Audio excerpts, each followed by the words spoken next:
तो सभी को जय श्री राम। आप सभी जानते हैं कुछ समय पूर्व लखनऊ महोत्सव मेले में एक स्टॉल लगा हुआ था, रामपाल का सतलोक आश्रम नाम से संभवतः। उस स्टॉल पर कुछ इस तरह की पंक्तियां लिखी हुई थीं। दुर्गा माता का पति कौन है, दुर्गा का पति कौन है, ब्रह्मा विष्णु महेश का पिता कौन है, इस तरह की पंक्तियां। और अगर ये तथाकथित जो तत्वदर्शी संत है रामपाल, इन लोगों के अगर आप वीडियोस देखेंगे तो उसमें तो ये बहुत ही अभद्रता पूर्वक ऐसा कहते हुए मिल जाएंगे कि ये देखो इनका बाप हो गया ना, ये हो गया ऐसे। तो वहाँ पर जा कर के हमने जब इन लोगों से चर्चा की, वहाँ पर आपने वो वीडियो देखा होगा। उस वीडियो में हमने इनको ऐसा कुछ भी बताने का प्रयास नहीं किया कि यहाँ ये लिखा है वहाँ वो लिखा है, ब्रह्मा जी के बारे में, विष्णु जी के बारे में, भगवान श्री कृष्ण के बारे में। और आप कैसे कह सकते हैं कि कबीर इन सबसे श्रेष्ठ है, और कैसे कह सकते हैं कि इन सबसे श्रेष्ठ कोई अन्य जो दुर्गा का पति के नाम से आप ख्यापित करते हो, जिसको आप सदाशिव कहते हो, मगर वो सदाशिव कौन है? एक गलत एंटिटी जो काल है, और एक उसका जो प्रासंगिक नाम आपके द्वारा बताया जाता है कि वो है ब्रह्म, और वो है जो है ज्योत निरंजन। और ये नहीं चाहता है कि जीवों को मुक्ति मिले, और पता नहीं अनेक जो फैंटेसीज हो सकती हैं इनकी, वो सब उसमें बोली जाती है। और जो परमेश्वर है वो है कबीर, जो 7वें आसमान पे बैठते हैं, कुछ इस दुनिया को बनाते हैं। ये वो कितने दिन में, 6 दिन में, वो कुछ इस्लामिक वर्जन उतने में। तो हमने ये सब बातें नहीं इनसे पूछी थी। हमने सीधे बोला था कि ये जो ग्रंथ आप दे रहे हो, इसमें जो ज्ञान है ये किस परंपरा से आपको प्राप्त हुआ? क्योंकि संत कबीर दास जी थे, वो स्वयं रामानंदाचार्य परंपरा के रामानंद जी के शिष्य थे, और वो स्वयं राम के भक्त थे।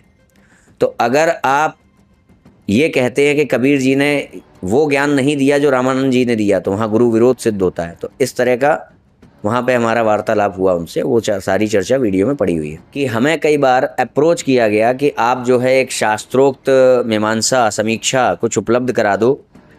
जितने क्लेम ये कबीर पंथी वाले रामपाल दास के फॉलोअर्स उठाते हैं, शास्त्रों के आधार पर कुछ भड़काने का या शास्त्रों के विपरीत दिशा भ्रमित करने का जो कार्य करते हैं, तो उनके लिए आप जो है प्लीज़ एक वीडियो बना दीजिए जिसमें कि सारी चीज़ें हों। तो हमने कभी भी इसको ये रामपाल दास जी का जो तंत्र है, इसको कभी भी हमने प्राथमिकता नहीं दी थी, इम्पोर्टेंस नहीं दी थी, महत्ता नहीं दी थी। और हमें नहीं लगता था कि हमको इनके शास्त्रोक्त जो है बातें निकालने की आवश्यकता है। तो तब से लेके अब तक हमने कभी भी ऐसा कोई शास्त्रोक्त वीडियो नहीं बनाया। जैसे हमने हरिहर भेद का बनाया, जैसे हमने जो आर्य समाज का जो क्लेम्स थे गुरु परंपरा के ऊपर, और फिर जो क्लेम हैं उनके सत्यार्थ प्रकाश आदि में ईश्वर को लेकर के, है ना, ब्रह्म और धर्म को लेकर के, तो ऐसा जैसे हमने वो वीडियोस बनाए। मगर हमने कबीर पंथियों के जो द्वारा जो फैलाई जा रही जो मिथ्याएँ हैं, जो प्रचार प्रसार किया जा रहा है, जिसके कारण समाज बट रहा है, सनातनी आपस में विभाजित हो रहा है, उसको लेकर के कभी हमने वीडियो बनाना महत्वपूर्ण नहीं समझा। मगर आज जा कर के इतनी ज़्यादा अप्रोच हमें किया गया कि भाई ये बनाना पड़ेगा और ये करना पड़ेगा, वो करना पड़ेगा, तो इसलिए फिर अब आज जा कर के हम ये करने जा रहे हैं। तो हमें 1-2 चीज़ें जो है वहाँ पर बहुत ज़्यादा प्राप्त हुई हमारे कमेंट्स में। वो जो वीडियो था, मेले वाली जो डिस्कशन था, जो मेले में जो बातें हुई हैं, उस वीडियो के कमेंट्स में, उसके बाद जो 1-2 और वीडियोस कबीर पंथियों से संबंधित हमने वीडियोस बनाए, उसके कमेंट्स में 2-4 पंक्तियाँ हैं जो वहाँ हमें भरमार मिली रहती है। एक तो कुछ भी आप तर्क देते रहो, कुछ भी प्रमाण देते रहो, सामने वाला बोलेगा Kabir is God, Kabir is God. वही वो काजल वाला हाल, Kajal Kajal Kajal, Kabir is God, Kabir is God, Kabir is God, कुछ नहीं। अच्छा, दूसरा हमें सुनाई देता है, उसमें भाव ऐसे आते हैं कि व्यक्ति ऐसे बोल रहा हो, हरियाणा की तरफ के लोग हैं ज़्यादातर, ओ बिद्दो में प्रमाण है, ओए ओए कबीर साहब भगवान है, ऐसा वो उसमें लिखा रहता है। ओए नहीं लिखा होता है, वेदों में प्रमाण है, कबीर साहब भगवान है। वेदों में प्रमाण है, कबीर साहब भगवान है।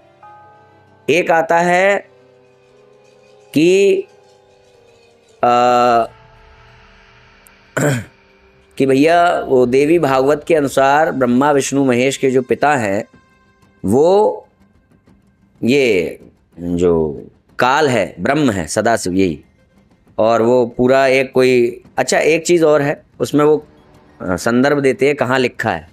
तो एक चीज़ और मैंने देखी कि इतना बड़ा तंत्र है, मगर जो ग्रंथ गीता प्रेस वाले नहीं छापते हैं श्लोक के साथ, श्लोकार्थ सहित नहीं छापते हैं। वो कुछ ग्रंथ ऐसा होता है जो संक्षिप्त में छाप देते हैं, जैसे कि देवी भागवत, अब शायद आ गया हो तो बात अलग है, मगर उन्होंने जब तक छापा था तो उन्होंने संक्षिप्त में छाप दिया था। मतलब उन्होंने श्लोक ये उसकी हिंदी, श्लोक ये उसकी हिंदी, ऐसे नहीं छापा था। तो ये लोग जो प्रमाण देते हैं वो गीता प्रेस के छापे हुए ग्रंथ के ही आधार पर देते हैं, मतलब ये उस पर आश्रित हैं। गीता प्रेस ने अगर संक्षिप्त करके छापा है तो ये श्लोक क्रमांक को जानने के लिए चौखंबा आदि से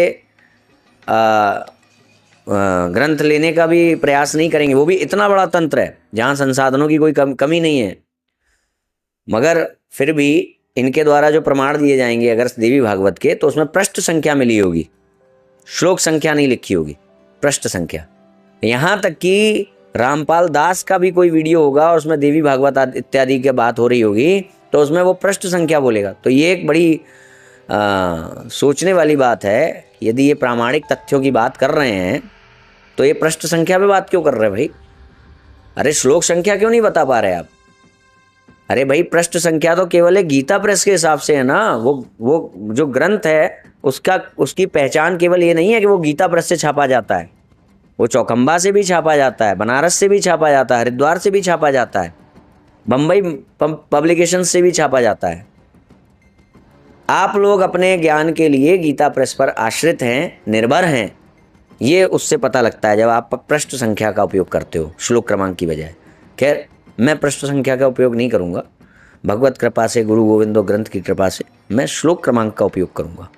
ठीक। अब जो इनके द्वारा फैलाई जाने वाली मोटी मोटी मिथ्याएं हैं, जो भी बातें हमें विभाजित कर रही हैं, हमारे सनातनी भाइयों को सनातनी ग्रंथों के आधार पर गलत बातें बता करके हमसे ही दूर ले जाने वाली बातें कर रही हैं, हम उन मिथ्याओं पर प्रश्न करेंगे। तो सबसे पहले इनकी द्वारा एक फैलाई गई मिथ्या है कि ईश्वर साकार ही है, वो निर्गुण निराकार नहीं है, केवल साकार है। कहीं एक जगह बैठ करके वो दुनिया को, संसार का निर्माण करता है और उसकी शक्ति सर्वत्र व्याप्त है, परंतु वो सर्वत्र व्याप्त नहीं है। तो अब सबसे पहले हम इसमें प्रमाण देंगे बृहदारण्यक उपनिषद 2:3:1। ईश्वर दोनों ही रूपों में विद्यमान है।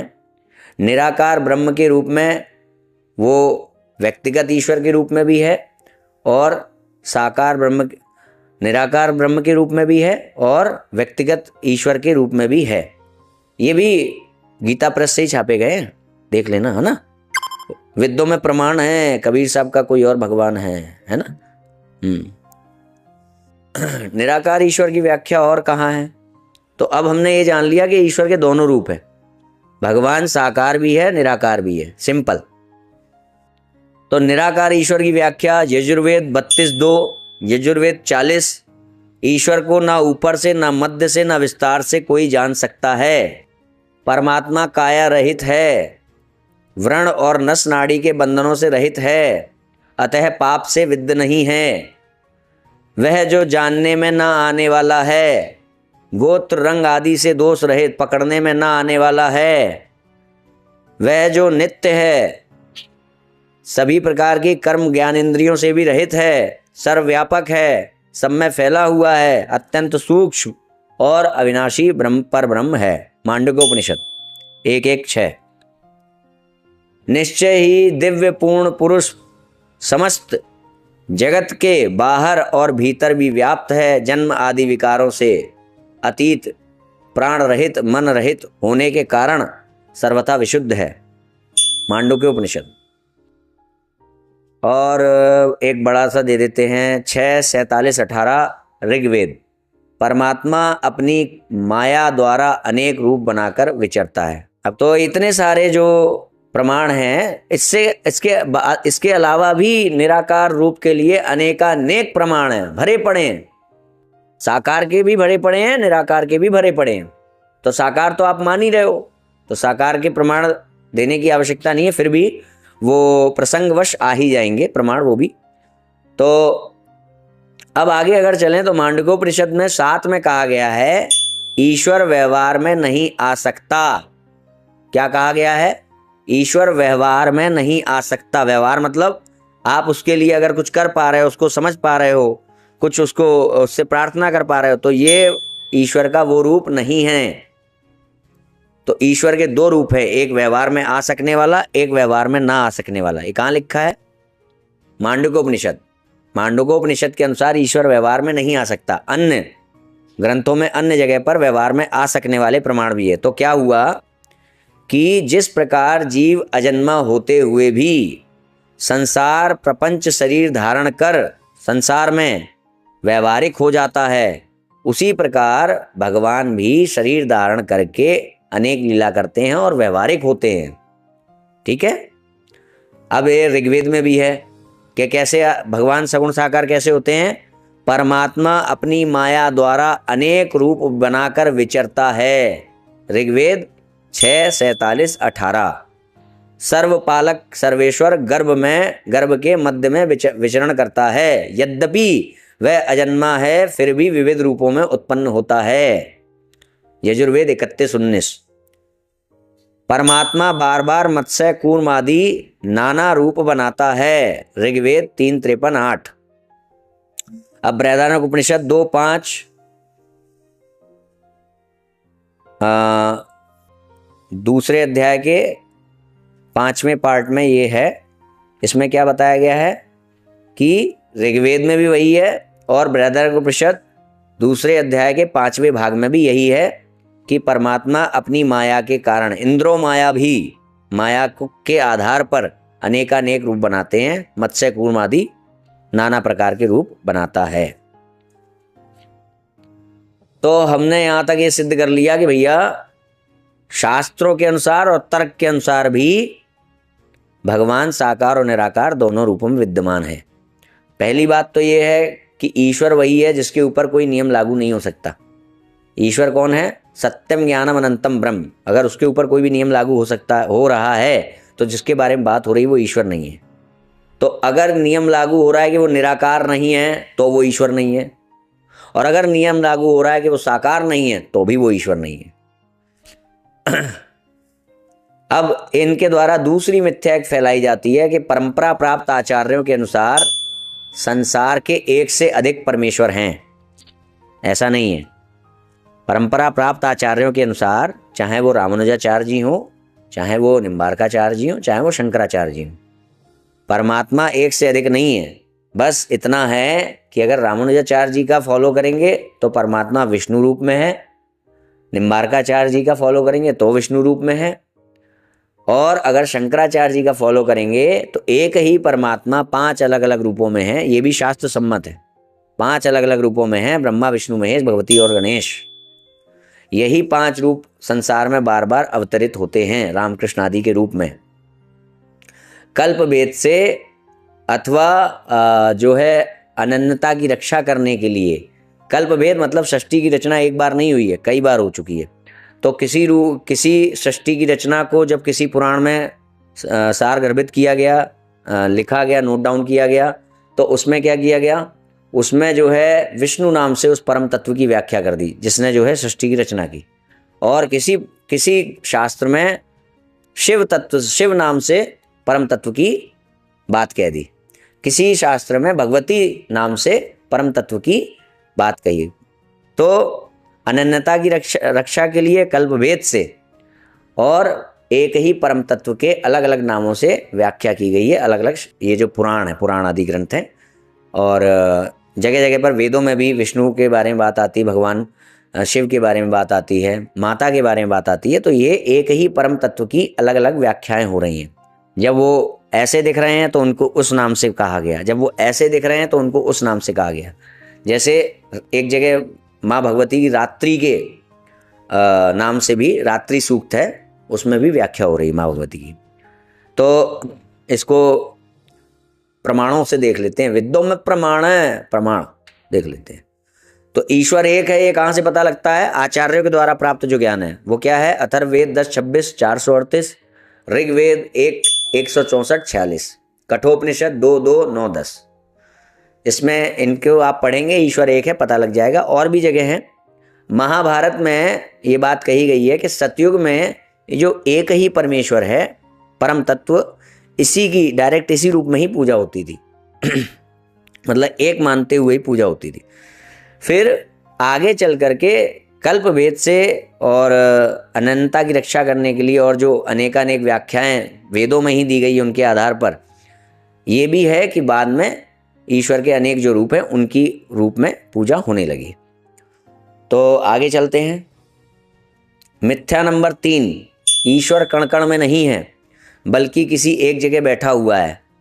तो सबसे पहले तो ईश्वर वही है जो कुछ भी कर सकता है, और ईश्वर वही है। अगर हम ये कह देंगे वो एक जगह बैठा है तो हमें मानना पड़ेगा यहाँ नहीं है। यहाँ नहीं है तो बाधित हो गया। ईश्वर यहाँ नहीं हो सकता, बाधित हो गया। तो बाधित हो गया तो वो ईश्वर नहीं रहा। तो अगर आपका ईश्वर कहीं 7वें 8वें आसमान पे बैठा है जो 6 दिन में सृष्टि की रचना करता है, तो उसको पूछो भाई कि तुम हर जगह क्यों नहीं हो सकते। बाय द वे मैं एक बात बता दूं, ये वो अगर इनकी जो परिभाषा है उसके आधार पर जो कबीर है, कबीर का नाम है, उसकी मैं बात कर रहा हूँ। जो संत कबीर दास जी हैं वो हमारे लिए आदरणीय हैं, हम उनका आदर करते सम्मान करते हैं। अच्छा, अब बात आती है कि ईश्वर की सर्वव्यापकता के संबंध में प्रमाण ले लीजिए। ऋग्वेद 1:164 46, श्रीमद् भागवत 12:2-29, श्रीमद् भगवद गीता 6:29-31, छांदोग्य उपनिषद 3:14-1, इन सब में लिखा हुआ है कि ईश्वर जो है सर्वव्यापक है, हर जगह है ईश्वर। अब एक चीज़ जानने लायक है कि यदि हम ये माने कि ईश्वर एक जगह बैठा हुआ है और वो सर्वत्र समान रूप से नहीं है, तो हमें ये मानना पड़ेगा कि ईश्वर का कंट्रोल वहाँ पर नहीं है, क्योंकि ईश्वर तो वहाँ पर है नहीं। तो ऐसे में कहना होगा ईश्वर नहीं, उसकी शक्ति वहाँ पर है। ठीक है, मान लिया। अगर हमने ये मान लिया कि ईश्वर नहीं, उसकी शक्ति वहाँ पर है, तो हमें ये मानना होगा कि ईश्वर में और उसकी शक्ति में थोड़ा सा तो डिफरेंस है, तभी तो उसको अलग कहा जा रहा है। क्वालिटीज़ में कहीं ना कहीं तो डाउन मारेगी ना शक्ति। ईश्वर जितना जैसा है एक रस या शाश्वत, वैसा शक्ति नहीं है, तभी तो वो सेकेंडरी हो गई। तो ईश्वर की जब शक्ति ईश्वर नहीं है तो उसमें कोई ना कोई कमी आई, तो फिर हमें ये मानना पड़ेगा कि जितना कंट्रोल ईश्वर जहाँ बैठा है वहाँ पर है ईश्वर का संसार में, उतना कंट्रोल ईश्वर का वहाँ नहीं है जहाँ वो स्वयं नहीं है, उसकी शक्ति है। तो फिर वही बात हो गई, बाधित हो गया ईश्वर। ईश्वर समान रूप से सर्वव्यापक नहीं है। अगर वो एक जगह बैठा है और उसकी शक्ति, आपको मानना होगा ईश्वर ही सर्वत्र व्याप्त है अपनी शक्ति के रूप में। ठीक है, तो तर्क भी हो गया, प्रमाण भी हो गया। आगे चलते हैं।